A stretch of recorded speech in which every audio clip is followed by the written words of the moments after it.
O, sige nga, wave, wave, wave, hi! Umaga na guys, nandito pa kami. Nandito na kami ng, anong oras? Alas 5? Alas 5 ng umaga. Ngayon lang lumabas ang haring araw. Hihi! Yan. Mas maganda mag-iwan ng slippers. Wait lang. Okay. Game, game, game. Ayan. Ayan, ayan. Oh my gosh, mababasa na naman ako. Alam nyo kahapon. Nakakatuwa kahapon talaga. Kasi, gusto ko ayan o. Gusto ko namang mabasa. Kaya lang kahapon ang lakas talaga. Sobra. Ayan. Wow, wow, wow, wow, wow. So, tignan mo ha, nandito na ako. Ito siya ay papunta sa Agnor River. Yan, river yan guys. Tapos yung kanina, mga bukal. So, papunta dito sa dagat. O, diba ang ganda? Harap na sa Boracay. Ayan na sila ni Mommy. Nakita niya na? Ayan o. Kita niyo yan o. Ayan, nandiyan na sila. Doon ako galing yung bahay na blue. Doon kami nakatira kay Kuya Bong. So paglabas mo dyan, dagat na guys. Look. Tignan nga natin kung hanggang saan to. Oh my gosh! Oh my gosh! Charan, charan, charan.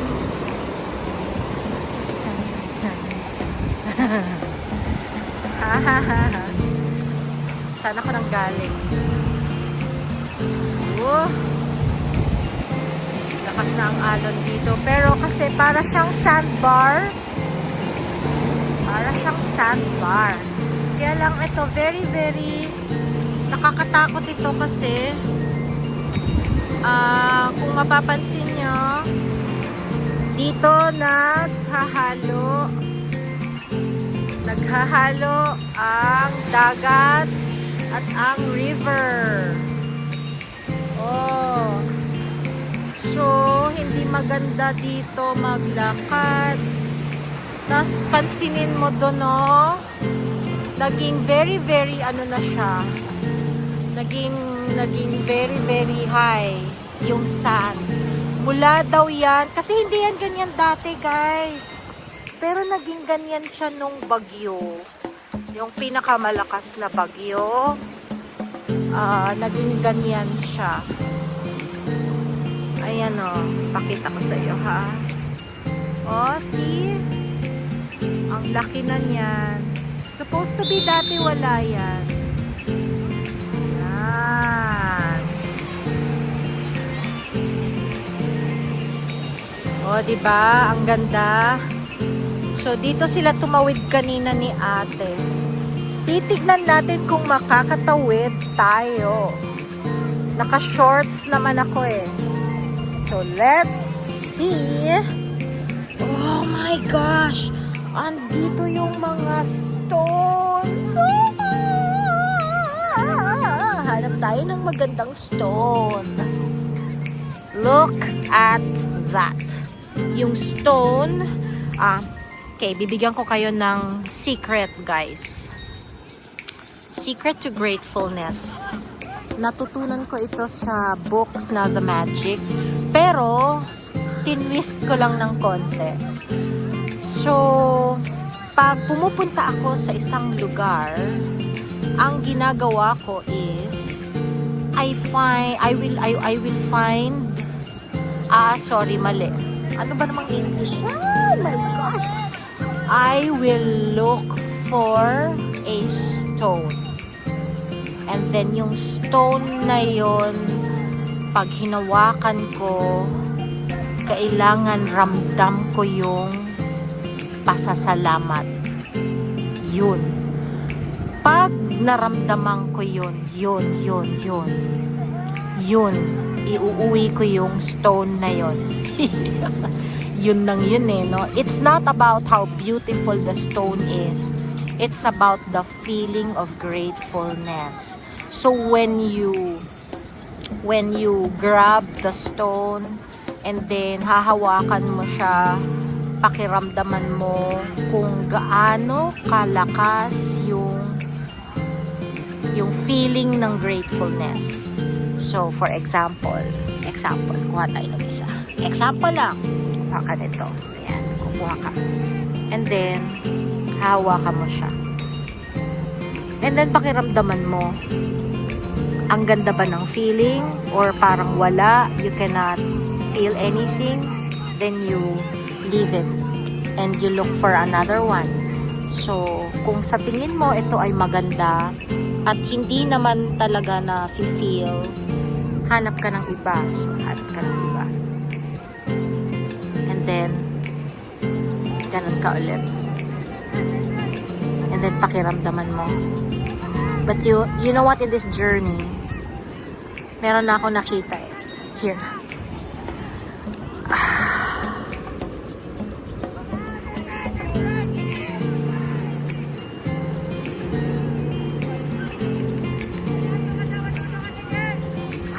Ang ganda ng feeling ko dito.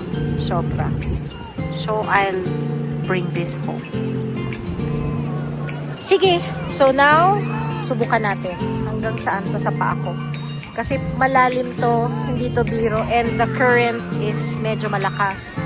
Dati guys, maliit lang to talaga. Ay, oo nga. Look! Ang lakas ng current, guys. Oh my gosh. At kailangan makabalik ako mamayang agad-agad.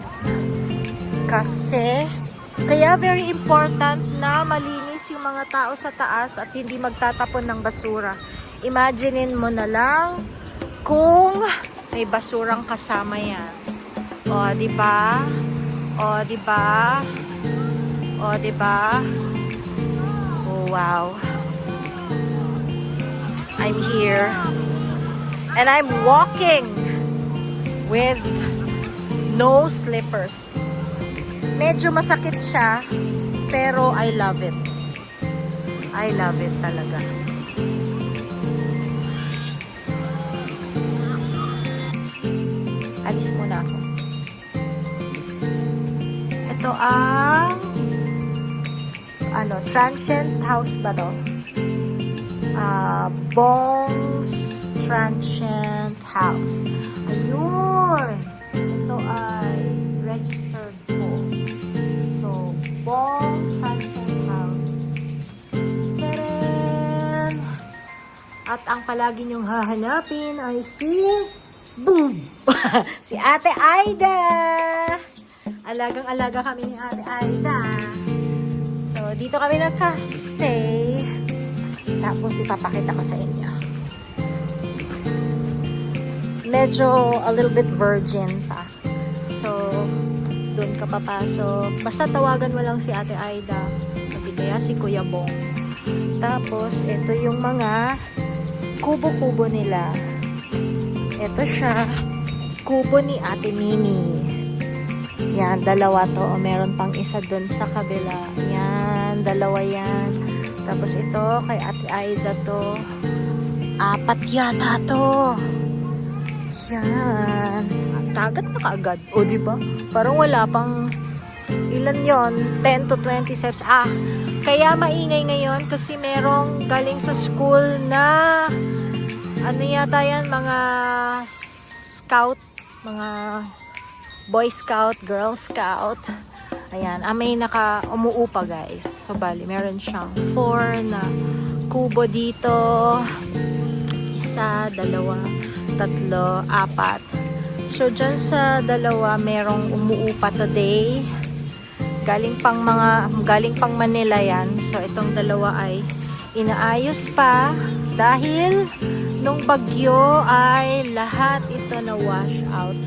Mura lang yan. Parang ang overnight yata is 4,000. And Kaya ang 10 yata. 10 tao yan. Actually guys, kita mo yan? Yan. So, meron kang kainan dyan sa labas. May kwarto yan. May kwarto yan. So, you can close the door when you sleep at night. So, it's very, very safe. Tapos, sila din ang naglilinis ito. Nilinis nila kanina. Winalis nila yan. And then, tatanggalin nila yan. At meron silang schedule ng basura.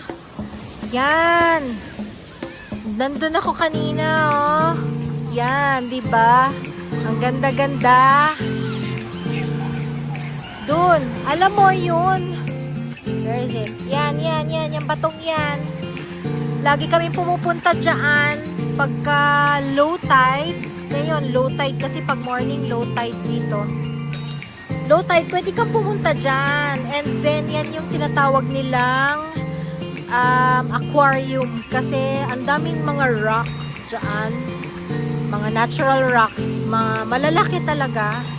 And then, pwede ka dyan makakita ng parang aquarium. Ang daming iba't ibang fish. As in, sobrang ganda ng fish. And then, dito sa banda dito, yan. May cave yan. May cave. Weekend ngayon, today is Saturday, kaya medyo maraming tao. Time check, it's 9:25 in the morning. So, mamayang tanghali, medyo madami na to. Ang check-in kasi dito guys is 2 o'clock. Pero merong iba na bumabiyahe talaga ng gabi or madaling araw. Dumadating sila dito, mga maaga, mga ganitong oras, 8 o'clock, 9 o'clock. Pumapayag naman sila Ate Aida kasi why not, di ba? Okay lang naman, and then the next day na sila uuwi. So, very, very safe dito guys. Meron din silang tagabantay talaga na parang when you say, ano ba tawag doon? Lifeguard? Yan, meron din sila. Kasi parang may, ano yata sila dito, girl. Pero yung pinagsistayhan namin palagi, pag pumupunta kami dito, kila Kuya Bong talaga. Of course. Favorite. At saka yung kay Kuya Bong, hindi ko alam kung, wait, makikita dito. Yan. Kay Kuya Bong, dun sa pinagstayhan namin, 4 rooms yon. 4 rooms. Itong blue na ano na yan. And then yung nasa taas, ongoing pa yan, may isa pa dyan, guys. Napakaganda. Meron din siyang sariling CR, may 1 room din siya na pwede nyo i-rent. Pero ngayon, ginagawa pa lang siya. Additional. Yan. Kita nyo yan. So, I'm here in Paradise. In Abagatanen. Joke.